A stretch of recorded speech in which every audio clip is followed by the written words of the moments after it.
I went to apartment 3B that evening to return a novel Elena Voss had dropped in the stairwell. I told myself I'd knock once, hand it over, and be back in my unit before my coffee went cold. I didn't know that an hour earlier, her kitchen pipe had burst, filling the room with water she couldn't stop, or that her phone had died when she tried to call for help.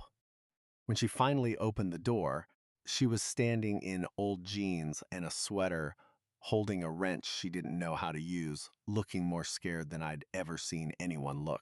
I didn't know it yet, but from that moment on, the quiet life I'd built for myself was going to change direction. My name is Jake. I'm 31 years old and I work maintenance for a small apartment complex on the east side of Spokane, Washington. It's not a fancy building, just 3 stories of brick and faded siding with a front stoop where tenants sometimes sit when the weather's decent. I've been there 3 years, fixing what breaks, replacing what wears out, and keeping the place standing. Most days I patch drywall, unclog drains, reset garbage disposals, and swap out light bulbs in hallways that smell like someone's cooking from the night before. I live in Unit 1A, ground floor, right by the mailboxes. It's a one-bedroom place with a kitchenette that barely fits 2 people, a couch I bought used from a guy moving to Seattle, and a window that looks out at the parking lot instead of the street. I don't mind the view. Cars are easier to understand than people. They make noise when something's wrong, and once you fix it, they run fine. People aren't so simple. My routine is the same most weeks. I wake up at 6, make coffee, eat toast with peanut butter, and head out to check whatever the tenants left on the maintenance request board. By 6 in the evening, I'm back in my unit with something I warmed up on the stove, sitting on that used couch with the TV on low. I don't really watch it. It's just noise to keep the walls from feeling too close. The phone doesn't ring much after 9. It's just the way things are since the divorce 2 years ago, and I've gotten used to the quiet. But there are moments, usually around 8 or 9, when I look at the empty chair across from me and I feel the weight of all the words I haven't said to anyone all day.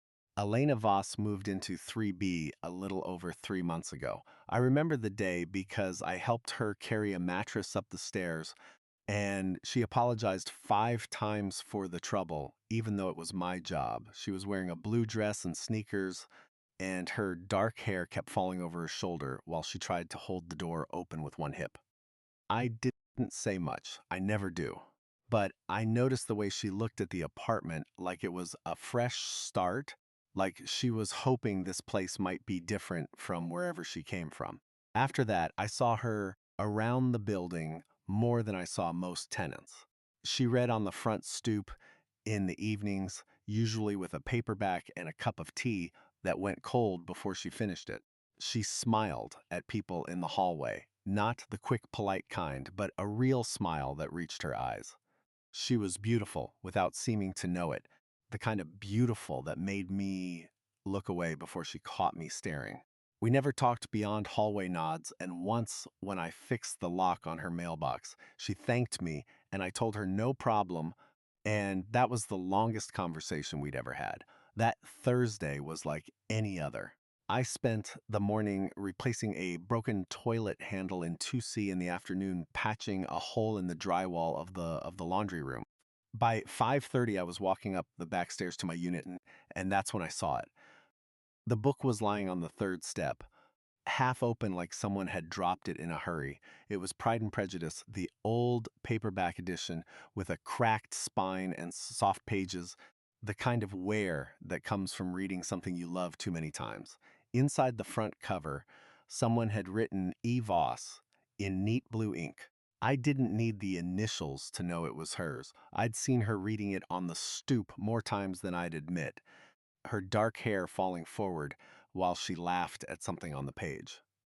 I stood there for longer than I should have, holding her novel in my hands like it was something fragile. Part of me wanted to leave it on her doorstep with a note, quick and anonymous. The other part wanted a reason to knock on her door and say more than 5 words.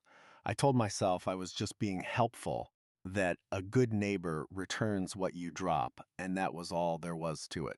I climbed to the third floor and stood outside 3B for a full minute before I raised my hand to knock.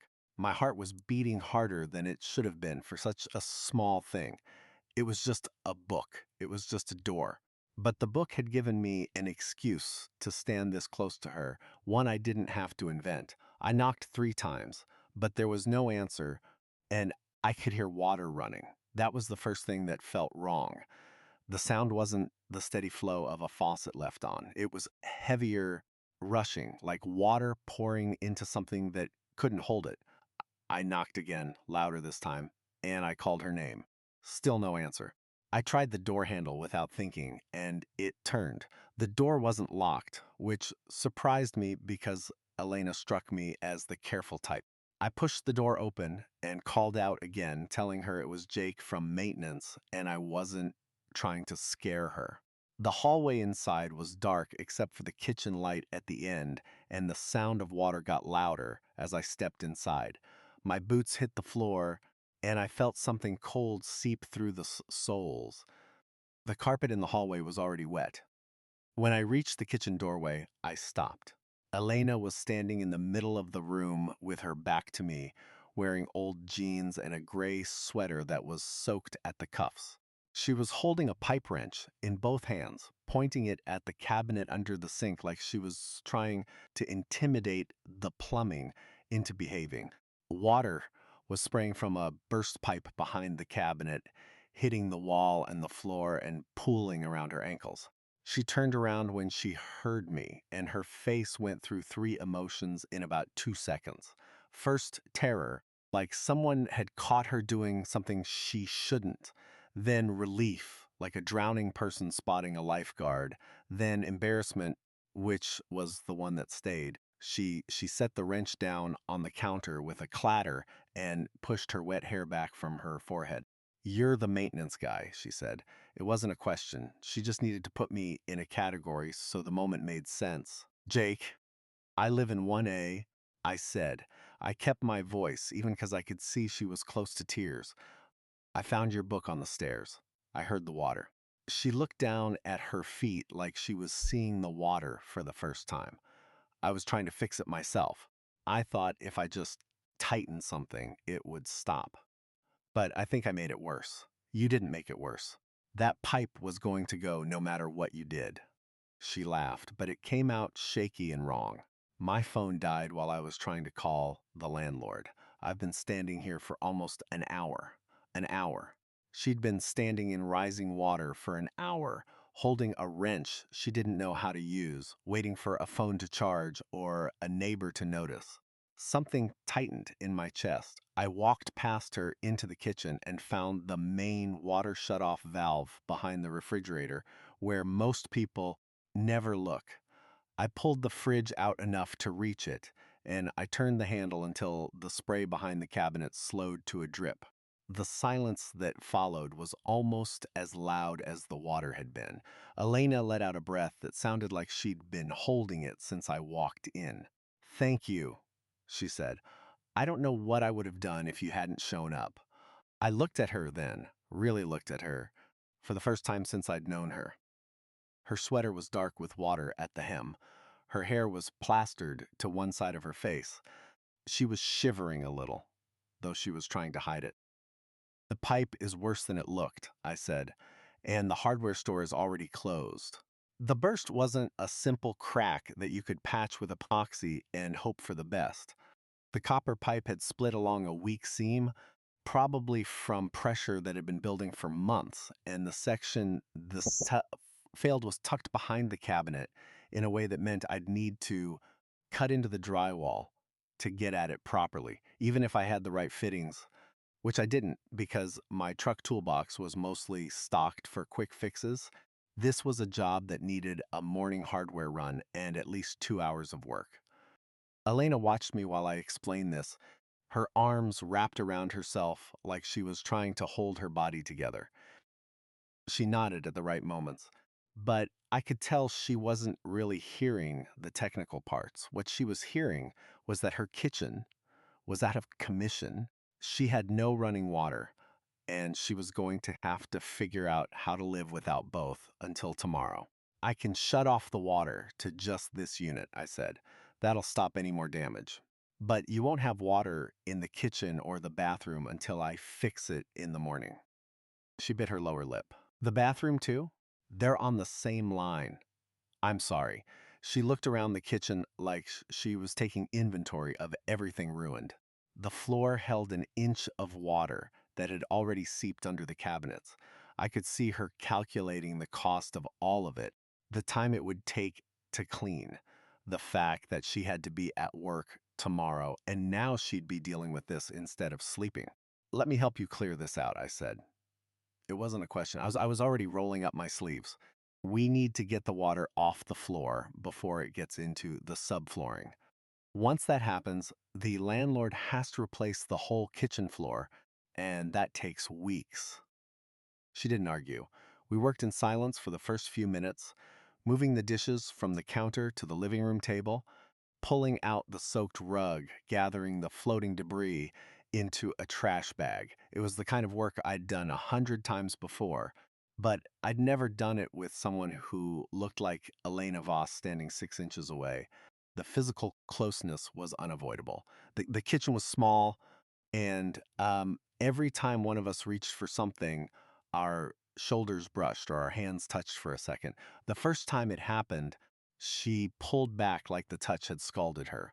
The second time, she didn't. By the third time, she was handing me a wet sponge, and our fingers overlapped for a moment longer than they needed to, and neither of us pulled away.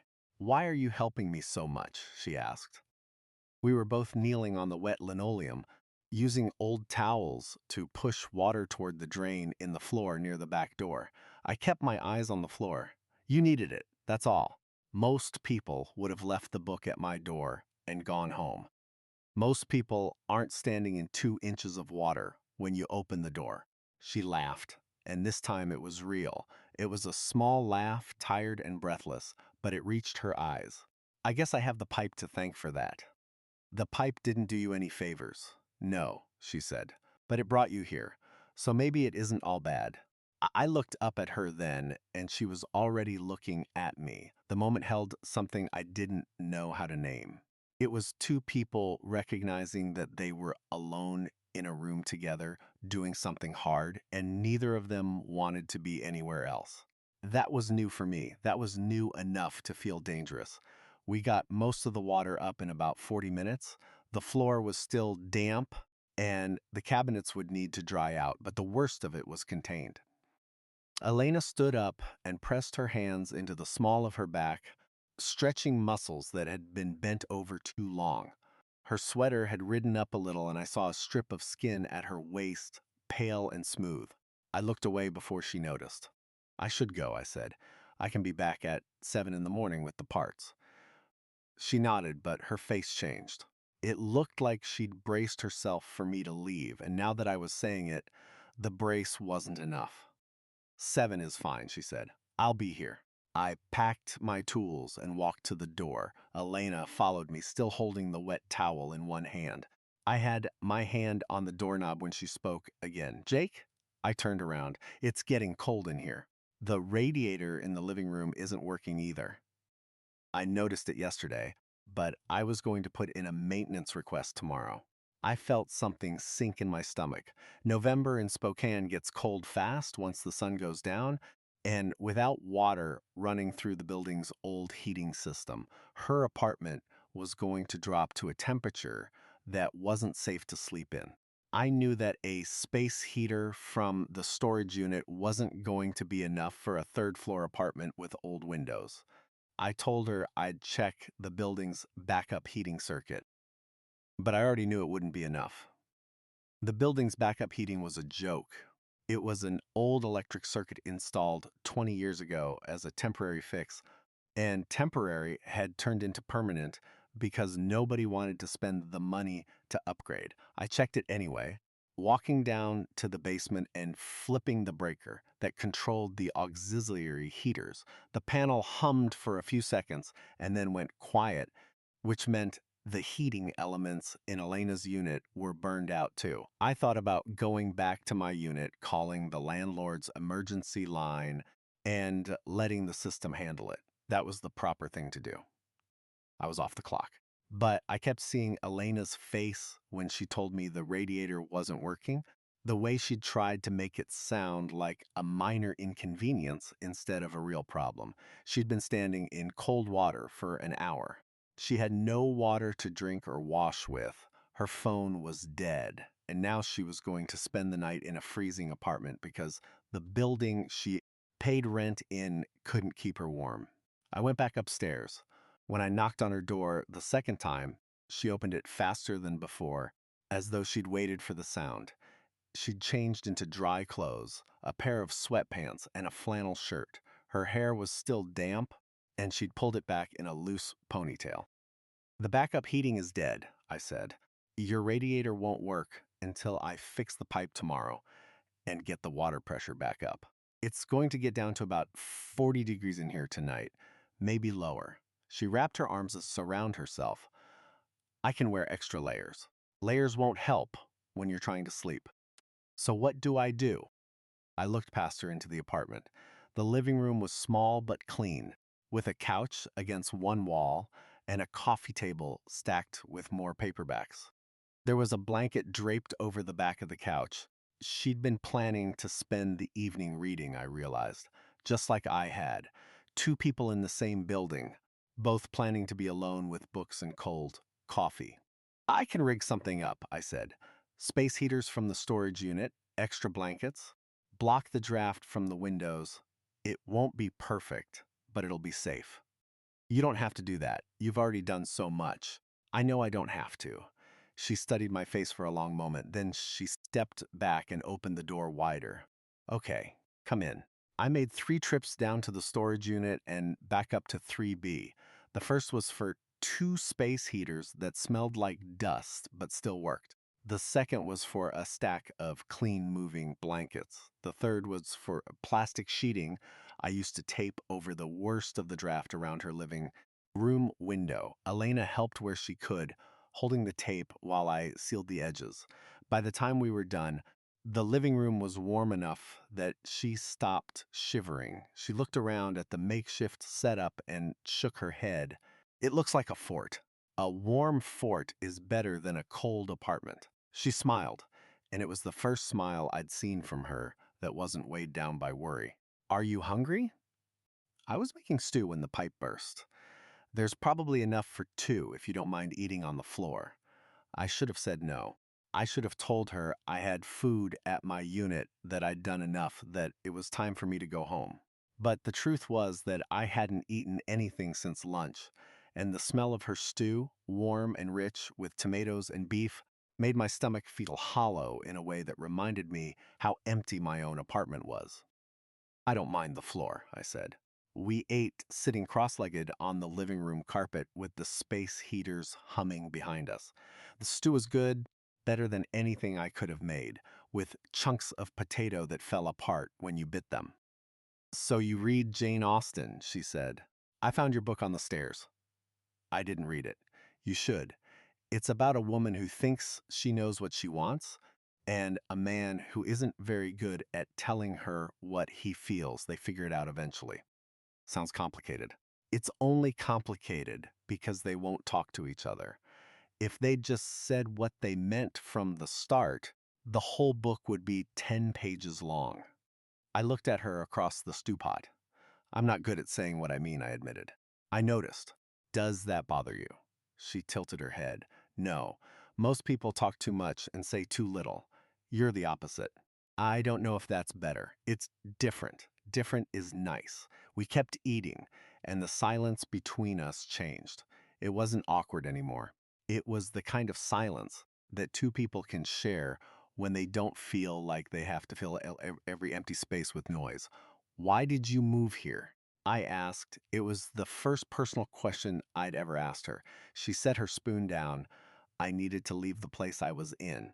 I'd been with someone for 4 years, and when it ended, everything in that city felt like it belonged to the 2 of us. I couldn't look at any of it without seeing him, so I packed what fit in my car. I drove until I didn't recognize the highway signs anymore, and I found this building online. It was cheap, and it was far away, and that was all I needed it to be. 3 months, I said. That's not very long. It's long enough to know that being alone isn't the same as being free. The words hit me harder than they should have. I set my bowl down and looked at the space heater instead of her. I'm divorced, I said. The words came out flat the way I always said them. 2 years now. She left because I was too quiet, she said, because I came home tired and didn't talk about my day.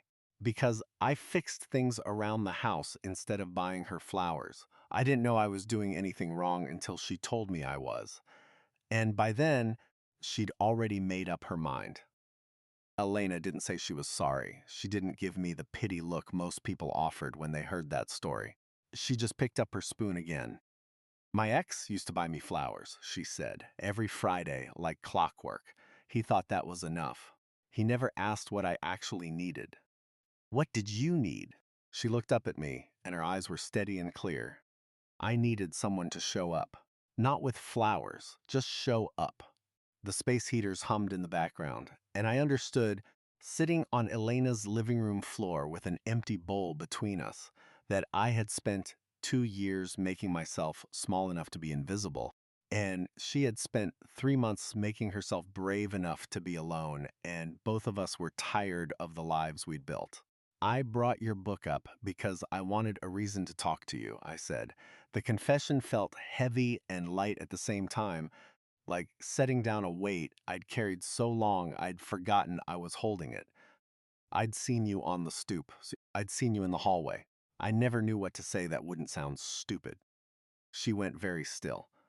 You could have just said hello. I know, I'm not good at hello. She looked at me for a long moment. Then she reached across the empty space between us and she took my hand. Her fingers were warm from the stew bowl and her palm was slightly rough in a way that surprised me. She didn't squeeze, she just held it like it was the most natural thing in the world. You showed up tonight, she said. That's better than hello. I don't know how long we sat there like that. Two people on a living room floor holding hands while space heaters hummed. Time didn't feel like it was moving the way it usually did. I was afraid that if I moved too fast, I'd break the spell and remember all the reasons why this was a bad idea. I was her maintenance guy. She was a tenant who'd had a bad night. Tomorrow I'd fix her pipe and she'd go back to her life and I'd go back to mine. But she didn't let go of my hand. You picked the perfect night to show up, she said. I looked at her. What do you mean? She took a breath that shuddered a little.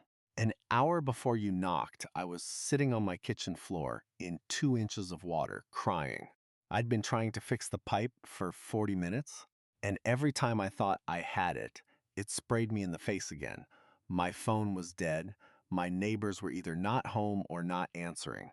And I kept thinking, this is it. This is what my life is now. One thing after another breaking, and me alone, trying to hold it together with my bare hands. She paused, and her thumb moved across my knuckles. And then you knocked, she said. And you didn't just fix the pipe. You didn't even ask if you should stay. You just stayed. You made sure I wouldn't freeze. You helped me clean up a mess that wasn't yours. And I realized that I'd forgotten what it felt like to have someone show up and not leave. I didn't know what to say. My throat felt tight, and my chest felt like there was something expanding inside it that didn't have enough room. I wanted to tell her that I knew what she meant, that I'd been alone so long that I'd started to believe it was what I deserved. But the words wouldn't come out the way I needed them to, so I did the only thing I could think of. I leaned across the empty bowls and the cold stew pot, and I kissed her. It wasn't a long kiss. It wasn't dramatic or passionate or anything like the movies. It was brief, barely more than a touch, the kind of kiss you give someone when you're not sure if you're allowed to, but you can't not try. When I pulled back, her eyes were wide and dark, and she looked as surprised as I felt. For a heartbeat, I thought I'd made a terrible mistake. Then she smiled, and it wasn't the careful smile she'd given me in the hallway. It was a real smile, wide and unguarded. "Okay," she said. That was better than hello, too. We moved to the couch because the floor was getting hard, and she pulled the blanket from the back and spread it over both of us. We sat close enough that our thighs touched through the fabric, and she rested her head on my shoulder like it was a place she'd been before. I put my arm around her, and I felt the warmth of her body against my side, and I realized that this was the first time in 2 years I'd touched another person for any reason other than work. We didn't talk much after that. She told me about the books she loved, and I told her about the farm I grew up on before my parents sold it. The stories didn't matter.